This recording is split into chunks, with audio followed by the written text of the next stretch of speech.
నమస్తే ఫ్రెండ్స్. కన్యాశుల్కం గురజాడ అప్పారావు గారి రచన next part చూద్దాము. గిరీశం అంటున్నారు, వాట్, ఈమె మీ సిస్టరా? తల చెడ్డట్టు కనబడుతున్నదే.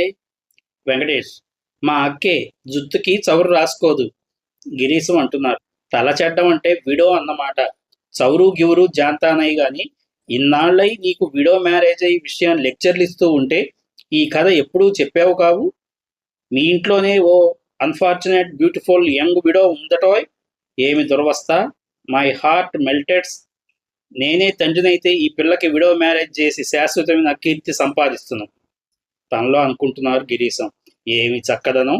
ఈ సొంపు ఎక్కడా చూడలేకున్నాను కానీ పెద్ద కాంపానికి అవకాశం ఇక్కడ కూడా దొరకటం నా అదృష్టం.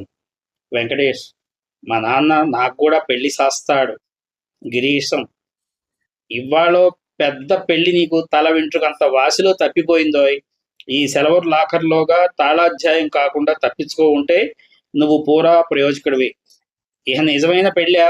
ఇంత చదువుకొని నీ తండ్రి కుదిర్చిన ఏమీ ఎరగని చిన్నపిల్లగా పుస్తకడతావు. మంచి ఎర్రగా బుర్రగా ఉన్న ఎంగి విడోని నువ్వు పెళ్ళాడకపోతే ఐ షేమ్ టు యూ. ఇక తర్వాత స్థలం దేవాలయం.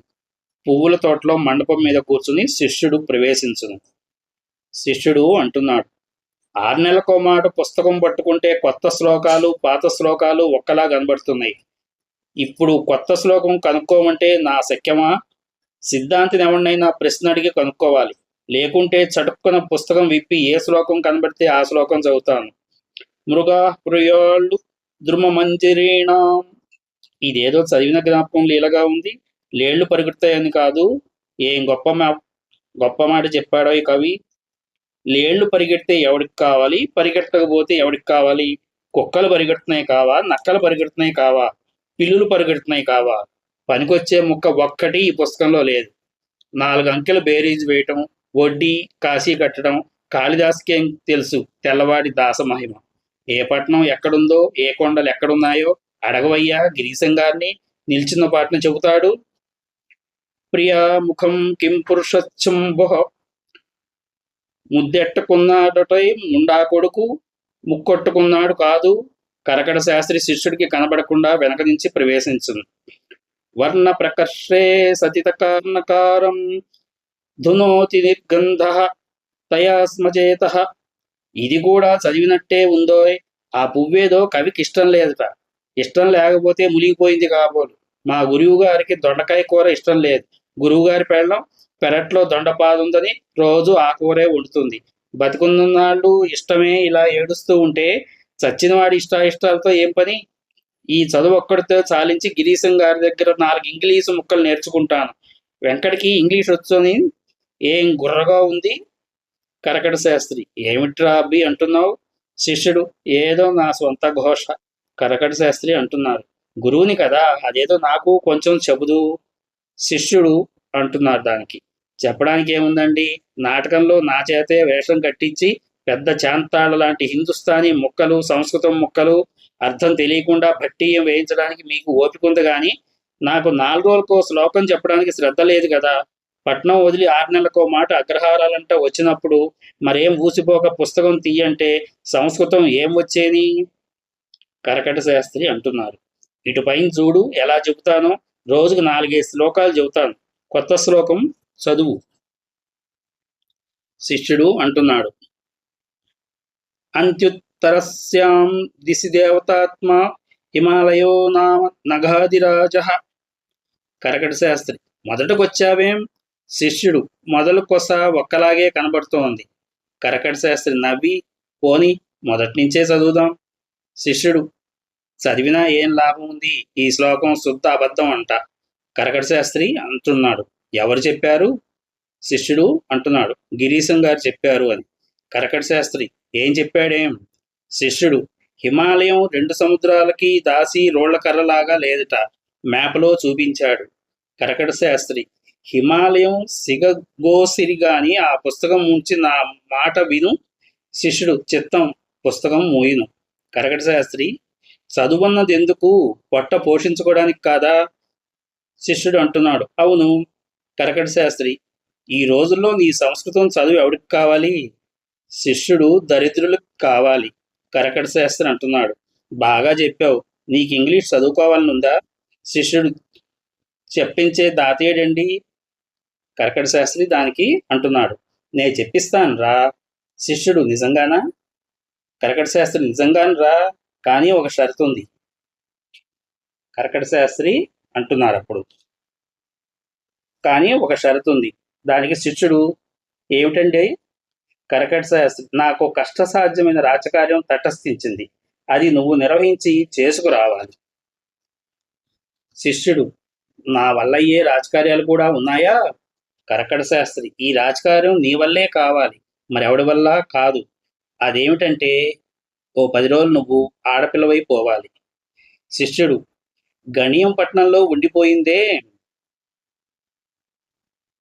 కరకట శాస్త్రి, అట్టే గణియం అవసరం లేదు. నీకు తల దువ్వి కోక్కడితే 12 కన్నిపిల్లలా ఉంటావు. నిన్ను తీసుకెళ్లి లుబ్ధావధానులకి పెళ్లి చేస్తాను. 4 పూటలు వాళ్ళింట నిపుణతగా మెసిలి వేషం విప్పేసి పారిపోయిరా. నిజమైన పెళ్లి ముహూర్తం చాలా వ్యవధి ఉంది. శిష్యుడు అంటున్నాడు, ఇదెంత పని? కరకట శాస్త్రి, అలా అనుకోకు. అది చేస్తే వట్టాయినా అనుమానపడతారు.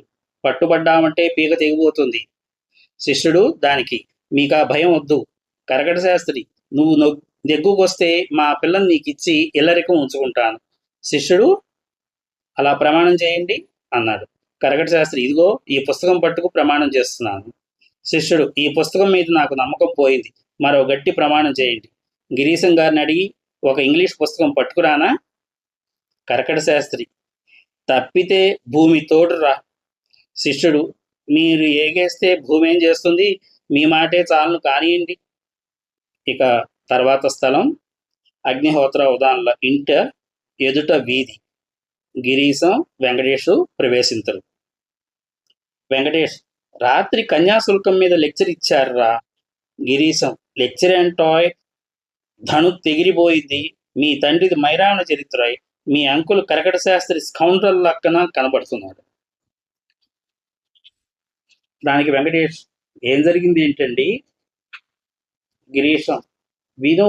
రాత్రి భోజనాల వేళ లెక్చర్ ఆరంభించని రోజల్లా బురిడీలు పెట్టాడోయ్ మీ మామ. సబ్జెక్ట్ నేను కొంచెం ఎత్తగానే తను కూడా గట్టిగా సపోర్ట్ చేస్తా అని ప్రామిస్ కూడా చేశాడు. నీ తండ్రి వైఖరి చూస్తే మాత్రం కొంచెం ధైర్యం వెనకాడి నాలిక్కొసనకు వచ్చిన మాట మళ్ళీ మణిగిపోతుండేది. పెరుగన్నం కలుపుకునే వేళకి ఇక టైం మించిపోతుందని తెగించి లెక్చరు ఆరంభించాను. ఇంట్రడక్షన్ 2 సెంటెన్సులు ఇంకా చెప్పనే లేదు, 4 ఇంగ్లీష్ మాటలు దొర్లాలోయ్. దాంతో నీ తండ్రి కళ్ళు ఎర్రజేసి, ఈ వెధవ ఇంగ్లీషు చదువు నుంచి బ్రాహ్మణ్యం చెడిపోతోంది. దేవభాషలాగా భోజనాల దగ్గర కూడా ఆ మాటలే కూస్తారు. సంధ్యావందనం, శ్రీ సూక్త, పురుష సూక్తాలు తగలబడిపోయినాయి. సరే కదా అని గట్టిగా కేకలేసి చెప్పేసరికి నేను కొంచెం పస్తాయించి థ్రోయింగ్ పెరల్స్ బిఫోర్ స్వైన్ అనుకొని కరకట శాస్త్రుల వైపు చూసేసరికి, ఏం చేస్తున్నాడు అనుకున్నావు రాస్కెల్? ఉలకలేదు పరకలేదు. సరే కదా, మొహం పక్కకి తిప్పి కడుపు పగిలేట్టు నవ్వుతున్నాడు. ఇక లెక్చరు వెళ్ళింది కాదు. సరే కదా, నోట్లోకి ముద్ద కూడా వెళ్ళింది కాదు. ఛీ, ఇంత ఇన్సల్ట్ జరిగిన తర్వాత తక్షణం బయలుదేరి వెళ్ళిపోదాం అనుకున్నాను. దానికి వెంకటేష్ అంటున్నాడు, అయ్యో వెళ్ళిపోతారా ఏమిటి? Girisham, not in the least. కొసాగి విను, నీ తండ్రిని పాకెట్లే వేశాను. వెంకటేష్, నా తండ్రికి లెక్చర్ ఇచ్చి పెళ్లి తప్పిస్తా ఉన్నారే? గిరీశం, పెళ్లి అప్పుడు ఆపడానికి బ్రహ్మశక్యం కాదు. డిమాస్తనీస్ సురేంద్రనాథ్ బెనర్జీ వచ్చి చెప్పినా నీ తండ్రి ఈ పెళ్లి మానడు. లెక్చర్లు ఎంతసేపు సిటీలో కానీ పల్లెటూళ్ళల్లో ఎంత మాత్రం పనికిరావు. పూనా లాంటి సిటీలో లెక్చర్ ఇచ్చామంటే 10,000 పీపుల్ వినటానికి వస్తారు. మన టౌన్లోనే పెద్ద మీటింగ్లు చేయాలంటే డప్పులు బజాయించి నోటీసులు కట్టి బజార్లు కాసి తోవంట పోయేవాళ్ళని ఈడ్చుకొచ్చినా 50 మంది కారు. పల్లెటూరి పీపుల్ లెక్చర్లకి అన్ఫిట్. మనం వచ్చిన బండివానికి నేషనల్ కాంగ్రెస్ విషయమై 2 గంటలు లెక్చర్ ఇచ్చేసరికి ఆ గాడిద కొడుకు వాళ్ళ ఊరు హెడ్ కానిస్టేబుల్ని కాంగ్రెస్ వారు ఎప్పుడు బదిలీ చేస్తారని అడిగాడు. విలేజెస్లో లెక్చర్స్ ఎంత మాత్రం కార్యం లేదు. నీ తండ్రి దగ్గర మాత్రం లెక్చర్ అన్న మాట కూడా అనకూడదు. వెంకటేష్, అయితే నాన్నని ఎలాగ జేబులో వేశారేమిటి?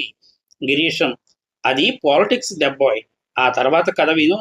నా మీద కాకలేసిన తర్వాత కోప వణక్క దుమదుమలాడుకుంటూ పెరుగన్నం కుమ్మటం ఆరంభించాడు.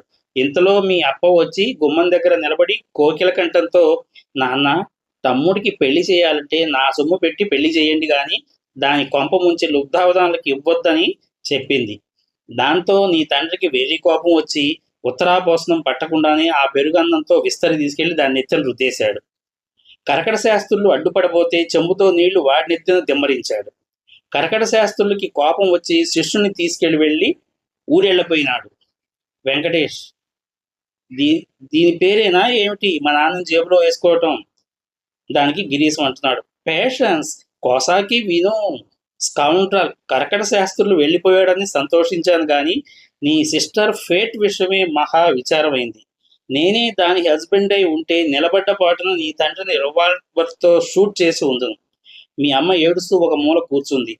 అప్పుడే వెళ్ళి నీళ్ల పొయ్యిలో నిప్పేసి నీళ్లు తోడి నీ సిస్టర్ని స్నానం చేయమన్నాను. సిగార్స్ కాల్చుకుందామని అరుగు మీద నేను విచారణ వేసేసరికి నీ తండ్రి గారికి పశ్చాత్తాపం వచ్చి తాను అరుగు మీదే విచారణ వేసి ఒక్క సిగరైనా కాల్చనీయకుండా రాత్రల్లా కబుర్లో పెట్టి చంపాడు. మొత్తానికి పొత్తు కలిపేశాను. వెంకటేష్, ఎలా కలిపారేమిటి? గిరీశం అంటున్నాడు, ఒక పొలిటికల్ మహాస్త్రం ప్రయోగించి కలిపేశాను. వెంకటేష్, ఏమిటండి ఆ అస్త్రం?